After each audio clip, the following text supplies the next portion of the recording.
¿Ella? Sí, sí, sí. Seguro, pero no aparece su nombre. Ah, bueno, eso sí no le puedo ayudar porque yo no veo, ahorita recién voy a entrar. Sí, Ya puede empezar. ya está también ya puede la empezar. señorita Galarreta. Ahorita Sí, estoy ingresando. la yo señorita también. Bustíos también está presente, muy bien. También Vaya poniéndolo en la lista blanca que le he dejado. acá Le he dejado una lista en blanco para que acá usted está la anote la lista en blanco, por asistencia. supuesto, por supuesto. Vaya Está acá el texto, estamos ya listos, ¿no? Entonces, como la puntualidad es una norma que debe regir nuestros trabajos, ya con la presencia de algunos alumnos y otros que irán entrando, vamos a comenzar la sesión de hoy, la clase de hoy, del taller de crítica literaria, con una exposición mía, que será leída y está preparada especialmente para esta ocasión. Pero quiero señalar en todo caso que hemos concluido una especie de secuencia importante, ¿no? Que ha sido pues el ciclo de las exposiciones, disculpen, las exposiciones de ustedes, los trabajos de crítica literaria que han cumplido los alumnos que están matriculados en este taller de crítica literaria. Entonces ya hemos dado el tiempo suficiente. Tengo acá la relación de todos los alumnos. Voy a leer incluso cuál es la situación de los alumnos respecto de este ciclo. Primero, entonces, de paso así también veo que están presentes, voy a poner ya la asistencia aquí. Está Bustíos, me parece que sí está Bustíos, me comunican cualquier detalle que hubiera. Galarreta también está presente, estoy anotando la asistencia. Estoy con la... ¿Quién es esta? Entonces, Minaya, que bueno, reaparece porque hace muchas clases o varias clases que no ha estado presente, ¿no? Y también Guamán, que sí asistió con regularidad. Entonces, bueno, respecto de ellos, un breve informe. Hemos tenido una secuencia importante del curso que, como indico, que corresponde a las exposiciones acerca de cuentos de Julio Ramón Ribeiro, ¿no? Que ha sido una instancia fundamental. Entonces, con respecto a eso, quiero señalar solamente que Bustíos cumplió con la tarea propuesta. Ahora leeré un texto incluso que incluye mis apreciaciones acerca de los que han participado en este ciclo. Y ya estamos en la clase, de modo que ya todo esto que se está filmando como prueba documental de mi participación y la de ustedes, ¿no? Acá indico que luego Córdoba, que creo que no está presente, no estoy seguro, me dan la conformidad, pero en todo caso el señor Córdoba también ha cumplido. Después ya verán en la lectura de informe preparado, ya verán los detalles, pero quiero señalar esto como una suerte de, diríamos, de saber dónde estamos, quiénes han participado y quiénes no, y que reaparecen, y entonces tenemos que resolver ese problema porque ya la clase está, el ciclo de exposiciones ya se cumplió, ¿no? Salvo que hay alguno que hoy día pueda participar. Lo veremos en el transcurso de esta hora y media de clase que tenemos. Luego, el señor de la Cruz, por ejemplo, sí cumplió con su trabajo, y él creo que es de los que también en algún momento rompió la continuidad, pero en todo caso, el día que yo, como voy a leer en el texto, ya cumplió esa tarea de análisis. Galarreta me parece que está presente, la señorita Galarreta también cumplió con la respectiva tarea de análisis. Luego el señor Ijar, que creo que no está, también cumplió, ¿no?, con su tarea. Igualmente Guamán Sali hizo lo suyo. Luego Maldonado no ha asistido nunca, lo menciono porque está en el listado, ¿no? Luego, Minaya, por ejemplo, que ha tenido ciertas inasistencias, acá aparece como que no ha cumplido todavía su tarea que fue indicada en coordinación conmigo, se le asignó también. Hasta el momento, hasta la clase anterior, él no había cumplido. Luego, salvo que me equivoque, ¿no? Ortega tampoco, creo que no está. Aquí la tengo como que está, ella tenía problemas de conexión porque me parece que está fuera de Lima, entonces por esa razón es posible que no le haya sido dado por exponer, ¿no? Muy bien. Luego Pinan, bueno, que creo que alguna vez, pero no ha asistido al curso. Luego Puchoc, igual, está también en condición de no haber cumplido con esta tarea, ¿no? No puso ni ha enviado trabajo, ¿no? Sí, eso confirmo, ese dato. El señor Retamoso también en algún momento habló conmigo, intercambiamos ideas para que pueda él integrarse, le dimos el sí para que él pueda integrarse, pero bueno, acá veo que Retamoso no ha expuesto, que conste en actas, tampoco ha enviado trabajo, no ha enviado. Luego, bueno, ya es Retamoso, y el último alumno en la lista, quiero decir, es el señor Tupayachi, sí cumplió con la tarea, ¿no? Es decir, entonces este conjunto de posiciones forma parte de esta secuencia importante, recalco la idea, y por ello es que, como tenemos que continuar el trabajo sistemático, he preparado para hoy. Le doy la asistencia hasta el momento, le invito a las personas que veo conectadas. A ver, por favor. No sé si no activan sus micrófonos, sí, no podemos saberlo. Veo a la señorita Melanie Galarreta. Galarreta, sí, ya está. Henry Retamoso. ¿Quién? Henry Retamoso está conectado. Bueno, Retamoso reaparece porque en varias clases no asistió. La señorita Mayra Bustíos. Mayra Bustíos, que sí la tengo registrada como asistente. El señor Nilton Minaya. Minaya, que también lo tengo registrado. Y la señorita Sally Guamán. Hasta el momento esa es la asistencia. Sí, se la tengo. 1, 2, 3, 4, 5. Tupayachi no está. No. Esas son las únicas personas que tengo hasta el momento. Hasta el momento hay 5 personas.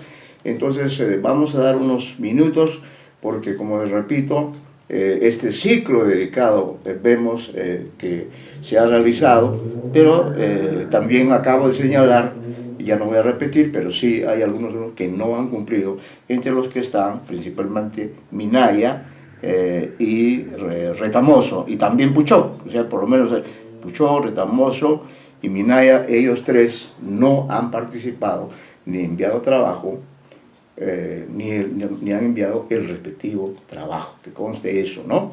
Porque, repito, este texto que he preparado es ya para continuar, de modo que si hasta el momento no tengo ninguna petición de estas 3 personas, debo dar por entendido que, bueno, no hay de parte de ellos o voluntad o qué sé yo, no han asumido el rol, no han cumplido con la tarea, que en un curso como este, un taller, que significa que un curso donde se trabaja en equipo, estas personas no han cumplido, repito, son Minaya, Puchoc, Retamoso, que conste que estoy reiterando para que no haya pues después un reclamo extemporáneo, ¿no? Porque las cosas hay que tratar de hacerlas con regularidad, como creo que es lo que corresponde a este curso avanzado, como es el taller de crítica literaria que tenemos a nuestro cargo hace ya varios años. Muy bien, entonces me voy a permitir leer completo un texto que está redactado pensando en ustedes, para ustedes, o sea, ustedes son los destinatarios de este texto que leeré ahora yo, y que luego ustedes verán luego que cuando yo lo suba al aula virtual. Todavía no está en el aula virtual, todavía, vamos a decir, está inédito, pero sí les concierne. Veo, por ejemplo, la señorita Galarreta, que está siguiendo atentamente la exposición, y espero que esa sea también la actitud de los demás estudiantes, porque este texto preparado, repito, tiene como destinatarios a ustedes, y yo soy el destinador, para utilizar términos que manejamos también cuando hacemos, por ejemplo, un análisis semiótico. Entonces yo, el profesor González Montes, ha escrito este texto y como parte de la evaluación de esta secuencia. Muy bien, entonces comienzo formalmente a las 17:14 con la lectura y comentario, porque es un texto argumentativo, pero también expositivo, que da cuenta de lo que se hizo, y vamos a tener, como es un documento público que todos van a ver, entonces lo voy a leer completo, ¿no?, con las pausas o preguntas que puedan surgir también, porque yo soy una persona que dialogo con los alumnos, converso, sé oír, como también me gusta que me escuchen con atención, porque son cosas importantes. Entonces comienzo la lectura, no ha habido ninguna, ya no hay interrupciones, comenzamos con el texto, ¿no? Muy bien.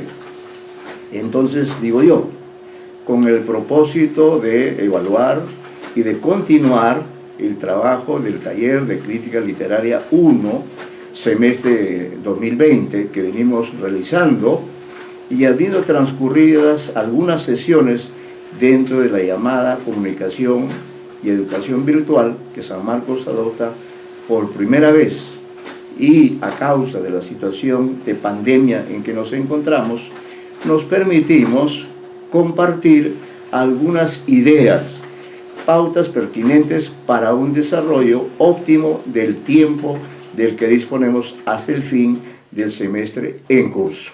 Bien, centro mi exposición en el periodo que va desde el 7 de julio, ojo, 7 de julio, hasta el día que se lea este texto, porque es un texto reciente, está en proceso de producción.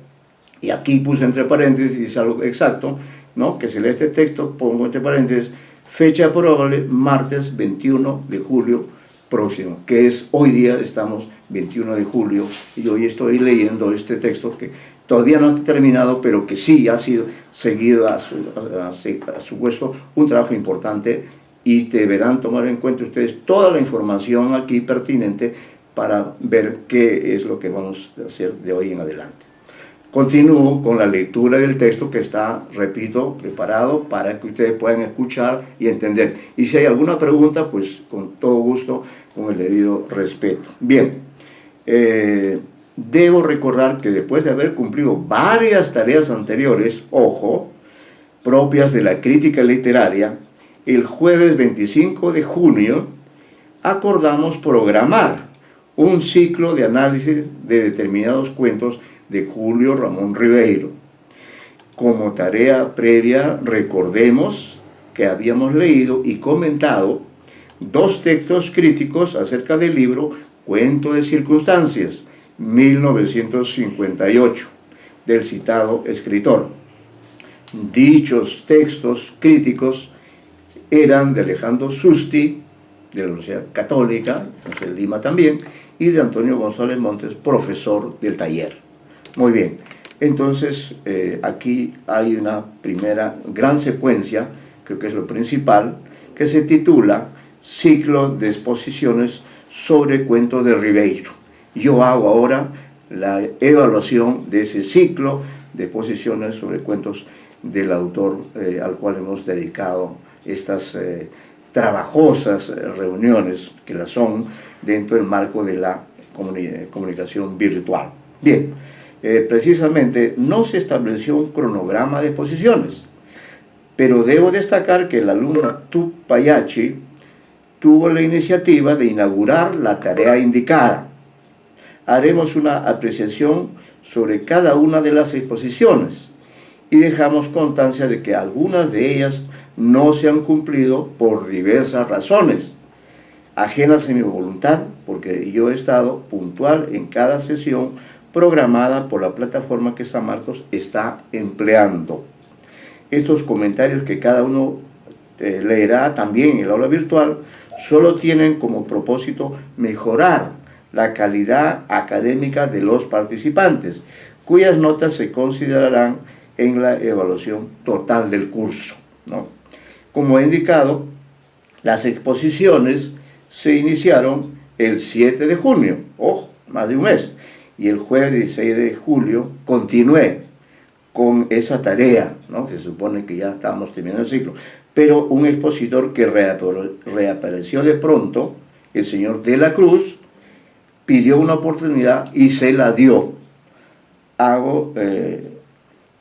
Y se la dio. Al margen de este incidente, ¿no? Que de pronto un alumno dice, bueno, quiero poner, bueno, acepté la propuesta, a continuación hago los comentarios sobre cada exposición, ¿correcto? Muy bien, entonces vamos a ir haciendo en esta parte del texto, que repito, lo van a tener pronto, muy pronto, en el aula virtual. Hago una apreciación sintética, por supuesto, en algunos casos con detalles, porque el ejercicio de la crítica literaria es bastante complejo, ¿no? Entonces involucra una serie de detalles que ustedes van a poder apreciar a través de este documento, que no es solo un informe, sino también una reflexión, una argumentación con datos muy importantes que ustedes deben asumir y luego actuar de acuerdo a esas pautas. Bien, como he dicho, Tupayachi fue el primer expositor. Él eligió, cuento, Al pie del acantilado, del libro Tres historias sublevantes, publicado en 1964. Bien, en realidad, y como les consta a los que asistieron, ya realicé el comentario respectivo acerca del análisis, ¿no? Que lo hice en esa oportunidad de la clase, también de la principal fuente utilizada, el libro Hermenéutica Literaria de Carlos García Bedoya. Señalé que se pudo seguir con atención su análisis, el modo en que empleó las categorías e hizo observaciones sobre el cuento mismo, aunque quedaron pendientes algunas ideas acerca de lo que él llama las estructuras profundas del texto, porque él empleó el método de la semiótica, me parece. Sugerimos que al completar su trabajo incluya una profundización sobre el protagonista Leandro, ¿no? ¿Cuál es esa profundización que yo sugiero? La contradicción entre su vida precaria y sin una formación, ¿no?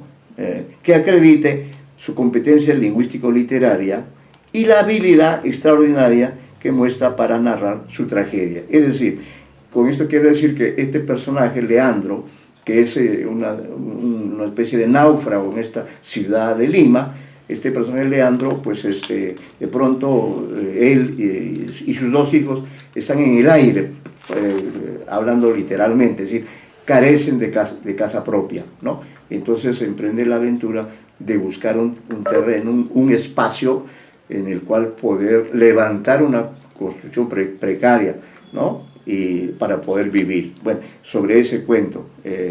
Entonces, eso es lo que estoy señalando, que eso es lo que me parece contradictorio. Se supone que el narrador, que lo narra, claro, ya sabemos que es el autor real, pero hay que fundamentar también que tiene que haber una suerte de argumentación narrativa para que entendamos cómo un hombre que prácticamente ha tenido una vida muy así nómade, que no sabemos en qué condiciones ha estado viviendo en los últimos años, de pronto muestra una gran calidad para narrar, ¿no? ¿Cómo explicar esa contradicción que tiene este personaje? Y esa contradicción ocurre porque Ribeiro, autor real, ¿no? Decidió elegir un narrador en primera persona. Esa es esa contradicción. Entonces, por eso decimos, ¿no? Esta contradicción. Habría que precisar si es un migrante, y también el tema de la migración habría que tratarlo, ¿no? Puede y debe utilizar otras fuentes y ver en qué otros relatos Ribeiro incluye el mar como un componente del relato. Por ejemplo, Mar afuera, ¿no? Texto de Ribeiro. quizá ese sea su tema de examen parcial. Se lo ratificaré en su momento. Entonces, ven, estas reflexiones, en este caso, tienen que ver con el señor Tupayachi y el análisis que él hizo ya, que lo va en esa oportunidad, en forma directa, hicimos. Ahora solamente ya nos hemos referido a algunos aspectos complementarios, ¿no? Pero sí, en todo caso, nos ratificamos en la idea de que el mar es un tópico, es un elemento de los relatos Ribeiro que aparece en varios libros, en varios cuentos, ¿no? Como acá protagónicamente, pero también en un texto como, por ejemplo, Una medalla para Virginia, ahí también aparece el mar, y en Mar afuera también. Entonces, por eso sugiero que el análisis crítico literario todos ustedes manejen el concepto de la intertextualidad, es decir, analizan un texto, pero además relacionan ese texto que tiene tópicos importantes con otros textos del propio Ribeiro y quizá de otros autores. De esa manera enriquecen el trabajo que han realizado, que claro, está pensado para hacer un diálogo de tú a tú entre cada uno de ustedes y el cuento repetido, pero que no descarta la posibilidad, diríamos, de ampliar nuestra visión de las cosas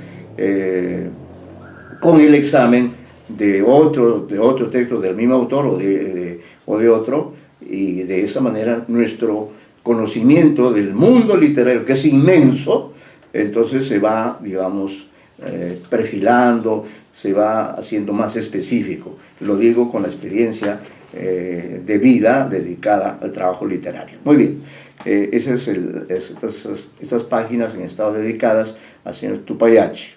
A continuación, pido al auditorio seguir con detalle, con atención, los comentarios que hizo Sally Guamán, ¿no? Acá vean ustedes, acá hay otros aspectos que los leeré y quizá Guamán quiera intervenir, no tendría ningún problema, ¿no? Entonces comienzo en la clase la parte que corresponde a Sally Guamán, porque además todo esto, repito, ustedes van a tener así para poder leer, comentar, reflexionar, porque entiendo yo que el trabajo de la crítica literaria supone una responsabilidad, tanto ética como también profesional, ¿no? Profesional, universitaria. Entonces no es una tarea cualquiera, por eso yo le doy la seriedad que le corresponde. Entonces, sobre Sally Guamán he escrito lo siguiente. Antes de recordar que la citada estudiante eligió el cuento El libro en blanco, un relato muy interesante, debo señalar un dato que Guamán no mencionó y que es importante de hacerlo en un trabajo de crítica literaria. Recuerden que ustedes son los futuros especialistas sanmarquinos. Muy bien. Sally Guamán, no creo que en esto haya habido mala intención, sino que no todos los detalles los maneja aún, por eso lo señalo yo. Sally Guamán subrayo el verbo, precisar que el libro en blanco, que es un cuento maravilloso Ribeiro, no apareció en la edición original de Cuentos y Circunstancias, 1958, porque este relato se escribió recién en París en 1993, más de 30 años después de la primera edición del libro de 1958. Diríamos que acá también hay una pequeña contradicción. Cuentos y Circunstancias se publica en 1958, ¿no? Y en esa edición, la primera edición, no la única, allí no aparece el cuento, el libro en blanco. ¿Por qué? Porque ese libro, como lo voy a fundamentar acá, ese cuento, perdón, lo escribió Ribeiro en París en 1993, calculen ustedes cuántos, 3 décadas, ¿no? Bien, entonces agrego, tampoco apareció en la edición de La palabra del mudo de Milla Batres, de 1973, tomo 1, no apareció en el 73, ojo, y han pasado más de una década, ¿no? Y recién lo hizo, ¿no?, en la última edición de La Palabra del Mudo, autorizada por Julio Ramón Ribeiro y editada por Jaime Campodónico, el último editor que tuvo el escritor, porque este murió al año siguiente, es decir, en 1994. Acá a pie de página hay una cuestión que ustedes pueden ver en su momento, pero yo continúo con el tema central, ¿no? Como cuestión válida sobre este asunto de cómo, por qué un cuento que se escribe en París en 1993, de pronto, con el correr, la explicación es el tiempo, ¿no? Es el tiempo, es eso, es una dimensión inmensa, el peso del tiempo, diríamos. Entonces eso hizo que Ribeiro, digamos, ya en ediciones posteriores, incorporó, le pareció, y eso es lo que señalo a continuación, le pareció bien, no entró en contradicción consigo mismo, pero hay que señalarlo, digamos que incorporó en una edición muy posterior, recién el año 93, ojo, en la edición de Campodónico, ahí incluyó un cuento que, digamos, no había aparecido en la primera edición, repito, que apareció en Lima en el lejano año de 1958, calculen ustedes, ¿no? Más de medio siglo. Muy bien. Como cuestión válida y pendiente, queda por preguntarse qué razones llevaron a Julio Ramón Ribeiro a agregar en un libro publicado en 1958, Cuentos y Circunstancias, un relato que por su poética podría haber sido incluido en alguno de los tomos 3 o 4 de La Palabra del Mudo, ¿no? Al plantear esta cuestión aludimos al derecho que posee el autor de mover sus textos sin dar cuenta sino a su propia conciencia o a la poética que lo llevó a optar por ese cambio, ¿no? Al margen de estos detalles, es indudable que el citado relato es de gran calidad. Entonces, ese es el detalle. Ojo, jóvenes críticos futuros o ya críticos literarios, ojo, por favor, las fechas son muy importantes, tanto en la realidad real, vamos a decir, como en la realidad virtual, en los dos niveles. Entonces, ahí vemos que esta especie de pues pequeño esfuerzo, una pequeña, digamos, actitud de Ribeiro de incorporar en una edición posterior un cuento que está pues escrito, creado muchas décadas después de la edición original. Bien, y volviendo por fin a la exposición de Sally Guamán, se completó en 2 clases sucesivas por el modo peculiar como abordó el famoso relato. Estamos hablando de la cita Guamán. La citada alumna señaló que se basaba en el libro de García Bedoya, Hermenéutica Literaria, y remitiéndose a la estructura intermedia, procedió a una labor minuciosa de segmentación de todo el cuento, y como resultado de ello llegó a establecer un total de 17 secuencias, demasiado para un, para un análisis, ¿no? Dado el nivel de detalle, Sally Guamán expuso en el tiempo del que disponía, al final de la clase, el contenido de 10 secuencias. Llegó hasta en esa clase de ese día, todo está registrado, y las demás unidades de análisis, 7 más, las presentó en la siguiente clase, ¿no? Todo esto se puede constatar porque está en los archivos, en la aula virtual. Bien, estos detalles cronológicos, paréntesis, tenemos 2 sesiones semanales de 1 hora y media cada una, fueron el telón de fondo de una presentación demasiado detallada de cada una de las secuencias. Por eso aconsejo a Sally Guamán que sintetice más su trabajo. Pudimos seguir el hilo de su exposición, pero se hace necesario que relea el cuento y plantee una perspectiva más totalizante, ¿no? Más sintética. Coteje, si gusta, el análisis que nosotros hacemos en nuestro libro. No decimos que sea mejor, ¿no? Nuestro libro del año 2010, pero le ayudará a agilizar sus páginas,